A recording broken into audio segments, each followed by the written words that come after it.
Halos 20 milyong pamilyang Pilipino ang nakakaranas ng kahirapan ngayon. Maraming dahilan kung bakit po sila nalugmok sa ganitong sitwasyon, subalit hindi po sila nawawalan ng pag-asa na sila ay makaahon. Tulad sa kwento ng 2 pamilya na nakilala ko, na mas lalong nagmulat sa akin kung ano pa ba ang mga dapat kong gawin sa serbisyo publiko.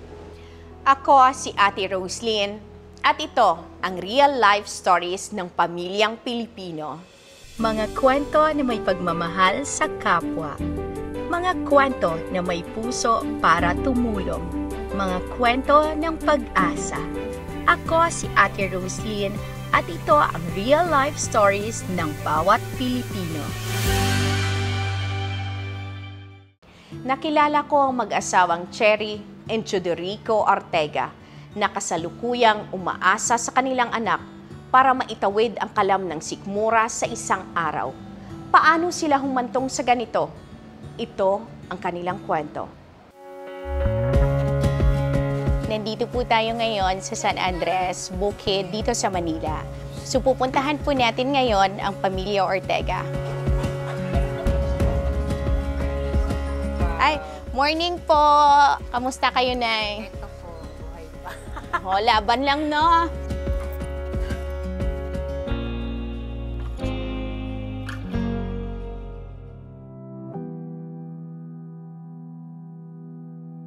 Magandang umaga po! Opo, tuloy po kayo. Ay, tatay! Good morning po! Sir, pasok, sir. Maghuhubad lang po ako ng sapatos, tay. Butas na po yun. Saan, tay? Kaya po. Ah, nandyan. So, pag nahulog siya, diretso na siya sa baba. No?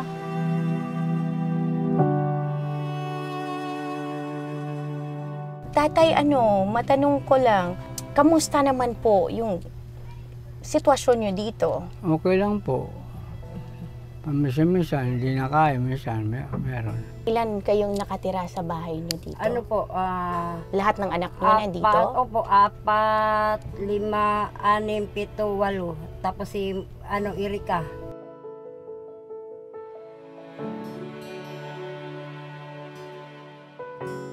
Kasi nung araw kasi, barangay Tanit po ako nun sa barangay 695. Ngayon, natampil ko ako, nabalian po ako. Pagdating namin sa orthopedic, ang sabi ng doktor, tatay, baka hindi niyo makayanan to. Dahil may edad na, una-una may edad na po kayo. At ang buto niyo ay malutong. At kung bubutasin po yan, madudurog.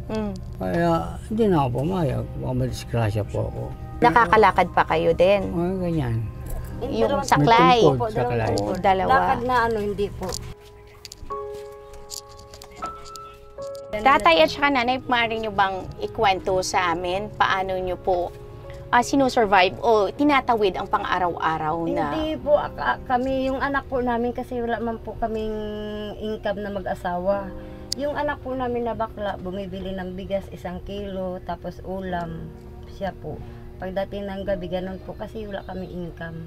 Pag may binigay yung isang anak namin na babae, yung solo parents, yun yung pangkape namin, biskuit, yung pambili ng tubig. Yan na Hindi yung almusal po ninyo, Opo, kape at opo, biscuits. yun, sa panganay namin. Minsan naman, pag hindi umuwi yung bakla, walang almusal, walang tanghalian, darating gabi. O, hintayin So namin. hapunan na lang. Tiis lang kami. Mayroon bang pagkakataon na isang buong araw mula umaga hanggang gabi, wala kayong makain? Ay, Dumating ba minsan yung sa gabi lang punto na talaga. ganon? Sa gabi lang Sa talaga. gabi lang po. Kasi nung araw kasi, hindi pa ako pilay. Nasa DSWD ko, kailangan ng tao. Kumukuha ko ng tao nito, magtatrabaho, may mga bigas dilata. Hindi ko sila sarili. Kailangan din nila, tumutulong din ako rito. May pag sobra bigas ko, nagbibigay din ako ng araw. Sinishare nyo rin. Oo. Kaya ngayon, na kailangan ninyo, nagsishare din sila May sa inyo. mga binibigyan kong nung araw, inaabotin din ako. Minsan nagbibigay ako 100 eh. So umaasa pa po kayo na makakaahon pa po kayo sa ganitong sitwasyon? Makakaahon pa rin kami kahit paano. Hindi mo akong nawawala ng pag-asa eh. Habang nabubuhay, huwag kang mawala ng pag-asa. Kahit Kasabihan pelay ka, ako, no? hindi mawala ng pag-asa eh. Sure, di ba? Hanggang makakaya ko, sige lang. Hindi kami habang buhay na ganito kasi hanggat buhay pa kami, may pag-asa. Hanggat nandiyan pa yung mga anak ko, tulong-tulong kami. Nagtulong-tulong din ang mga anak ko. Hindi naman lahat Pasko eh. Sa ilalim, baba, gulong, baba. Di ba, sir? Kapit lang. Kapit lang, huwag kang bibitaw. Laban lang tayo, di ba? Laban. Habang may buhay. Oo. Laban lang. So, ano oras kayo kumakain? Minsan, alauna, alas 10 po. Yun po yung saing ninyo, alas 12, tapos kakain ng Wala ka alauna. lang laman to. Tay, isama ko si Nanay Cherry, ha? Punta lang kami palengke. Didiskarte lang kami ng pananghalian, ha? Okay lang? Halika kayo, Nanay Cherry. Saan tayo? Dito o dito? Saan? Anong paborito ng Tatay Kojak? Anong baboy? Baboy. Anong klaseng baboy? Liempo. Sige. Ano lang po, ito po, liempo. So, anong gagawin yung luto sa baboy? Ano po, adobo. Adobo. Adobo kasi yung gusto ni Nanay. Kasi nga, sa init ng panahon, wala rin naman silang paglagyan, walang rep. So, mas matagal mapanis, kahit daw hanggang bukas. Tama, Nanay, diba? Sibuyas din po isa. Kasi ang dami mong ano eh, tapos ganito, oh. Sa tingin mo, Dalawa-dalawa. dalawa-dalawa, sobra. Tama yan, te? Huwag bahas. Thank you, te. Thank you, Tia. Salamat, Tia. Ako na magdadala, Nanay. O, sige. So, ano pang ano natin sa adobo nyo? Okay na? Okay na po ito, ma'am. So, kulang na lang natin is yung ano natin, gas. Sige.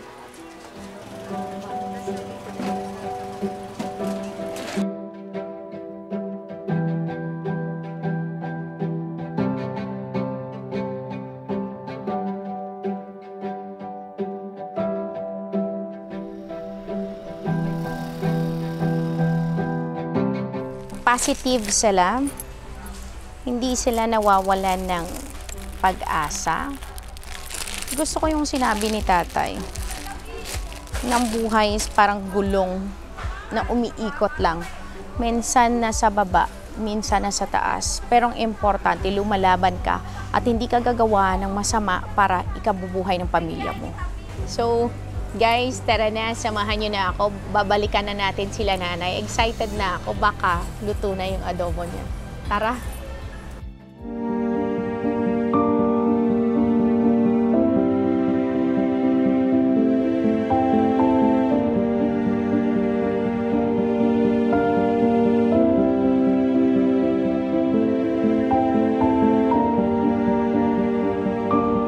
Tatay, konting sorpresa namin para sa inyo ni Nanay, para po sa buong pamilya po ninyo.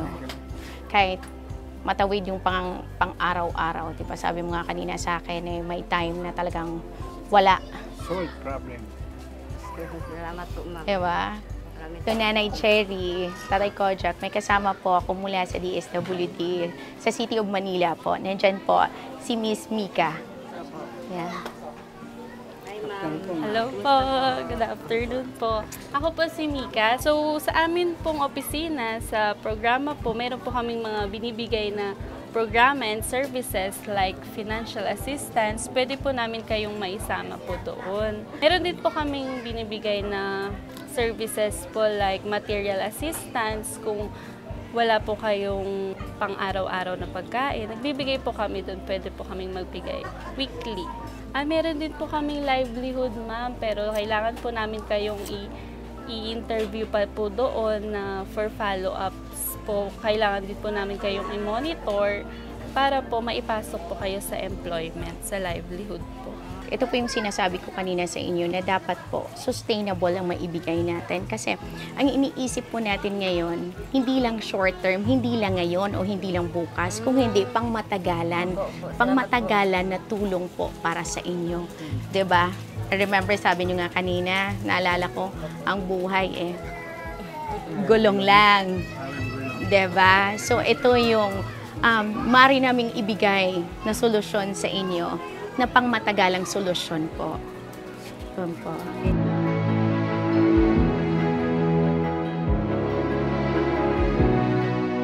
Maraming salamat sa tulong na binigay niyo sa amin. Puro kayo lang sa amin na ito matagalan na namin konsumo yan. Maging proud ka dahil si Ayun po. Tatay Kojak ang naging asawa mo, di ba, Tay? Talaga naman Hanggang dulo. Ito yung literal na sa hirap at ginhawa magkasama kayo. At least may provider ako, di ba? Ay, sana all. Ganun ba? Sinujoke ka ni nanay? Maraming salamat. Wala po. Hindi ko makakalimutan ko. Ito pala. Salamat din sa inyo. At naging instrumento po ang Roslyn Foundation para makatulong po sa inyo.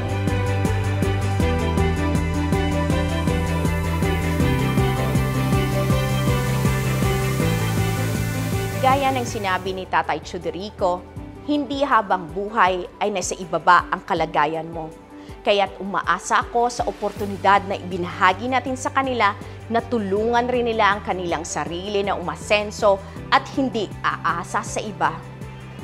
Sa tulad naman ni Joshua ng San Miguel, Bulacan, diskarte at sipag ang ginamit niyang puhunan upang makatulong sa kanyang pag-aaral at sa magulang.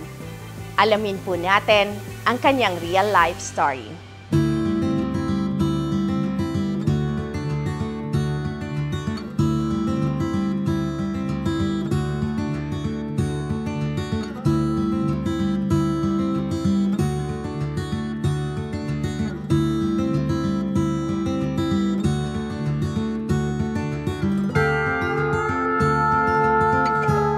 Hi Joshua, kamusta ka? Okay lang po. Okay Medyo ba? marami lang pong ginagawa ko sa school. Pwede mo ba maikwento sa akin anong ka na? Anong year ka na? What course?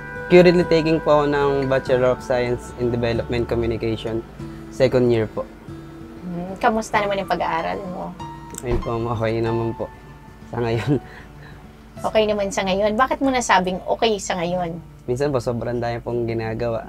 Di na rin makauwi dito sa bahay. Depende po pag may pamasahe po nga. So, nabalitaan ko na gumagawa ka ng diskarte. Ano po, nagtitinda po ako ng daing po weekly. Kung wala naman pong time na makabili po nun, nag-Graham balls po ako sa school. Tapos sa Graham balls naman po, pagka wala po masyadong gagawin sa school, tsaka po ako gumagawa. Tapos saan mo binibenta? Sa mga teachers din po sa school po namin. So, mabenta naman? Opo. Naubos. Opo, naubos naman po siya palagi. Magkano yung ano mo doon? Magkano yung capital? At magkano rin ang kita mo? Ano po ma'am, pagka po nagpuhunan po ng 500 po sa Graham balls, babalik po na 300, may 300 po na tubo or 400, ganun po. So, yun lahat yun ginagamit mo sa pag-aaral mo? Opo. Pero ma'am, bihira lang din po kasi ako makagawa na ngayon. Di tulad po ng first year na konti pa lang po yung gawain. So, for 2 years mo na itong ginagawa? Opo. Para, yung iba po kasi, kunwari po, wala na po kaming pambayad ng dorm. Kailangan ko na pong dumiskat na makapagtinda po ako ng daing, tapos babayad ko po sa kuryente sa dorm yung iba. Nagbabayad ka pa ba ng tuition mo? Free lang po siya, mas public school lang po yung pinag-aaralan ko po. So, yung binabayaran na lang is mga projects nyo na lang? Opo, kung projects ano na lang yung po. kailangan sa school? Tapos food na lang po. Then, sa dorm po, gano'n. Ito, lahat to, yung mga medals na to, sa'yo na. Opo. Kaya po wala yung grad ko yun. Late po siya nabayaran. So, nakuha niya. Ang di ba po, pinapakuha ko pa lang po sa ate. So, kukunin na lang niya. Opo.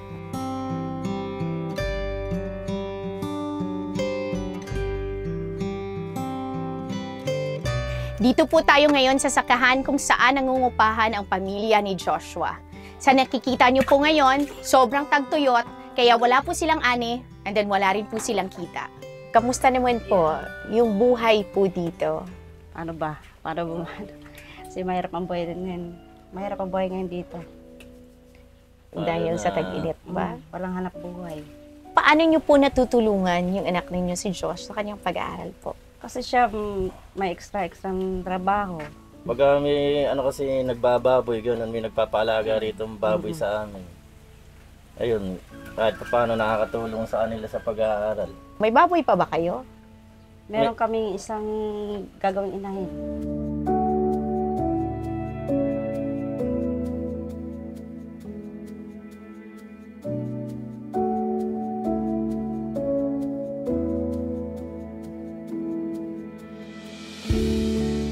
Yun, sarili nyo na po. Mm-mm.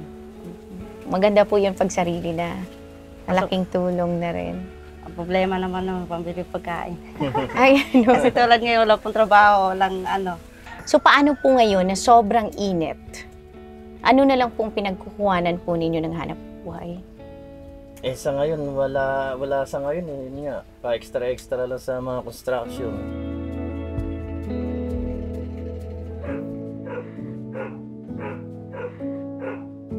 Mayroon po ba time na sa isang araw hindi kayo makakain ng 3 beses? May nautangan naman kasi rito. Mahirap naman yung pabayaan din yung pamilya kung may magagawa, gawan talaga ng paraan. May nautangan naman dito. So, pagka nagkakaroon ng trabaho, ang nangyayari, ayun, inuunti-unting bayad sa utang, parang ano lang, yung parang mangutang ka ngayon, pag nagkatrabaho ka sa susunod na araw o linggo, yung pwedeng kitain mo, babalik mo dun sa naging utang mo. Parang ganun-ganun lang. Rolling lang yung kita. Yan, masisipag yung mga bata na yun. Kahit ano, nagtitinda ng mga ano yun, isda, mga tuyo, nagro-rolling yan. Ang nabibigay nga lang namin yan sa 1,000, 500 lang. Sabi ko nga nun baka hindi niya makaya yung ano may katungkulan pa sa school. Di siyempre ka ako, may another na gagastusan siya. Hindi naman, paano pa kakasya pa baka ako 500. Yun nga inaano ko sa kanya, kaya raw yun. Proud na proud kasi masipag talaga mag-aral. Kahit minsan bibigyan mo ng konti, basta makarating sa school, follow up na lang yung kulang, dagdagan mo ganyan. Hindi, ako po nag-aaral sa kanila na unahan yung talagang pag-aaral Kasi importante yung pag-aaral talaga Kung mataas yung pinag-aralan mo, may posibilidad na tumaas din yung ranking mo sa pagtatrabaho, di ba? Nay, tay. Yan po si B1 at saka si B2. Ano po, konting handog po namin sa inyo para kahit papano makadagdag po. Ngayon po na walang tanim, hindi pa pwede magtanim, ito muna si B1 at B2 ang alagaan nyo po. Maraming salamat. Malaking bagay na po yan. Malaking tulong. Malaking tulong yan.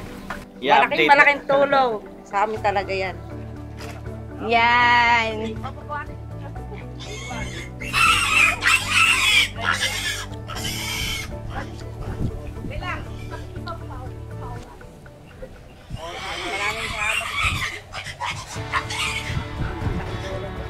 Sana makadagdag kahit paano po sa inyo. Hindi lang makadagdag, baka dyan kami masensa.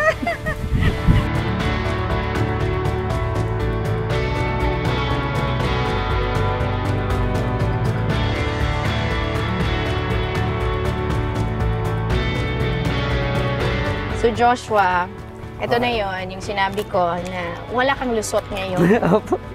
Para turuan mo ko kung paano gumawa ng Graham balls. So ilan yung gagawin natin? Mabilisan lang ba? Kahit isa lang po. Isang lata ng gatas? Isang ganito po. Isang ganyan? Marami na rin po kasi ganito. Sa isang ganito, ilang pirasong mabubuo mo? Baka po 24 na piraso po. Oh guys, ito na guys. Nilalagay na. So sa isang pack nito, isang lata din yun ng Hindi po, condense? kalahati lang po. Bali, Kalahati lang siya. isang ganito po, 2 Graham po yung gagawa. Yan yung proportion niya. Tapos naglalagay lang po ako ng marshmallow po sa loob. Yun po yung nagbibigay po ng ibang lasa po. Wala namang nagre-request sa iyo na dagdagan ng gatas. Wala po. Yung iba po gusto medyo bawasan pa po ng konti. Tapos matamis po, nakaumay din po pag nakarami. Minamasa na.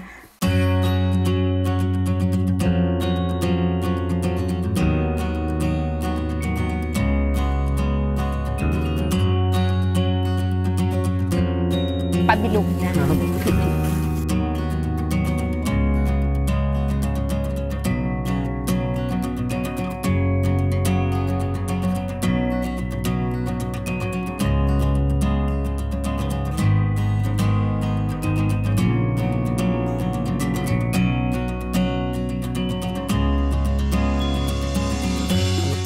Ayan, yan lang ako.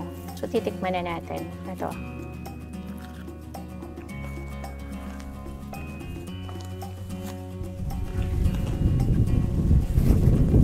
After 1 hour.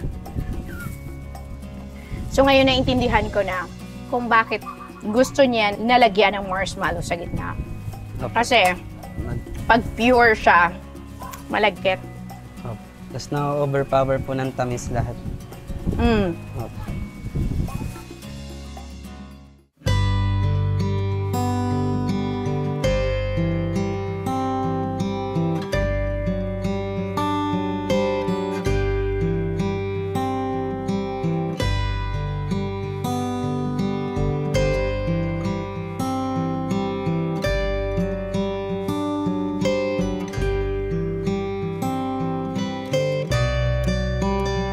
Good afternoon po.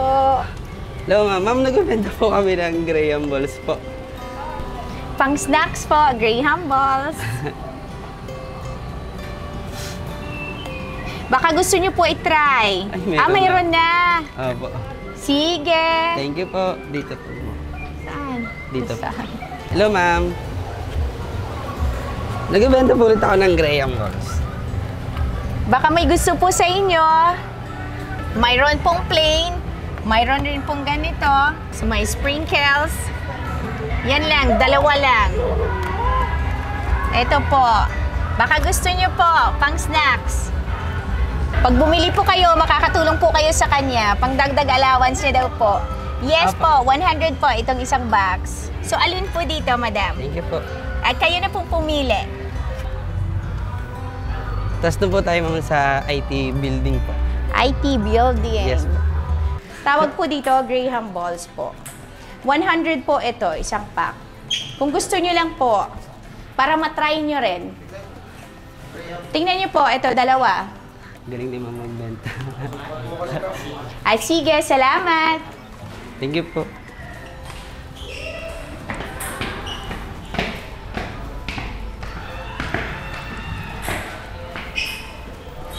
Anong floor tayo? Dito lang po. Dito lang. Sino yung mga ano natin Ma'am, dito? mga professor po ng engineering po. Hi po. Good afternoon po. Graham balls. Graham balls po. 100. Pang snacks. Thank you, sir. Salamat. Ma'am, Graham balls po. So sila talaga yung mga suki mo. Pag Yes, may mga 5 kang bit-bit, ang 5 na yan, mauubos nila doon. Nung bakasyon, ma'am, nagtinda po ako dyan ng around 30 mahigit po na ganito. Oh, Then naubos po yun naubos sa nila. loob po ng 3 oras. Hello, ma'am. Ma'am, Good baka gusto niyo afternoon pong po. bumili ng Graham balls. 100 lang po. Gusto niyo po snacks po? Baka po gusto niyo i-try. Lahat po ito may marshmallow sa loob. 100 po. Bawasan po natin isa. Alam ni Siren Tita na masarap yan. Opo. Salamat po. Tikman niyo na rin po. Para at least po, malalaman namin kung kamusta yung Thank you lasa po. para sa inyo. Salamat, salamat. Thank you po. Salamat po, Tita. So, ubos na. Naubos niya na yung 5? 6 po. 6 Apo. na small container. So, magkano? Bibilangin 600 natin. po.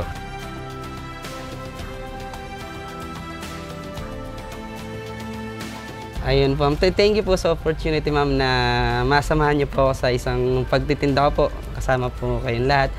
Then, sa malaking naging tulong po sa pamilya ko po, lalo sa mga magulang ko na hindi po nila in-expect na ganun. Kaya hindi po makangiti kanina yun eh. Ayun po. Thank you. Salamat po at sana mas marami po kayong matulungan na mga kababayan po natin na may naghihirap din po. Ayun. Thank you po, ma'am.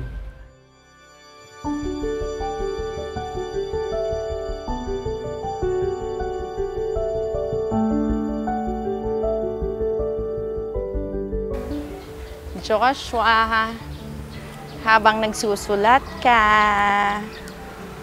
alam ko na mahirap yung pinagdadaanan mo. May konting tulong ako na ibibigay sa'yo. Gamitin mo pang puhunan mo. Eto, sana mapalago mo. Ha? At saka magamit mo pa na sa pagbebenta mo. Para yung kita doon, magamit mo pang allowance mo, ha? Tsaka kung ano man yung pangarap mo, huwag kang sumuko. Ha? At saka alagaan niyo si B1 at saka si Vito, ha? Ate Rose, thank you po na sa opportunity po na magkaroon po nito. Gagamitin ko po ito para sa mga susunod ko po na gustong maging negosyo po, sa pagtitinda ko po, magamit ko po siya at magtuloy-tuloy po yung income ko at hindi po mahinto po yung ginawa ko na po nung una. At thank you rin po kasi hindi po lahat ng tao nabibigyan ng ganitong opportunity and I'm so happy na maging isa ako sa mga estudyanteng mapalad po. Thank you po, ma'am. Thank you po. Salamat din. Thank you.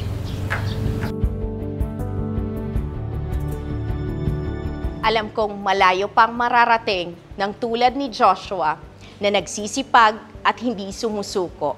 Naranasan ko rin po ito noon bilang isang estudyante na umaasa sa scholarship at diskarte. Naniniwala po kong masisipag tayong mga Pilipino.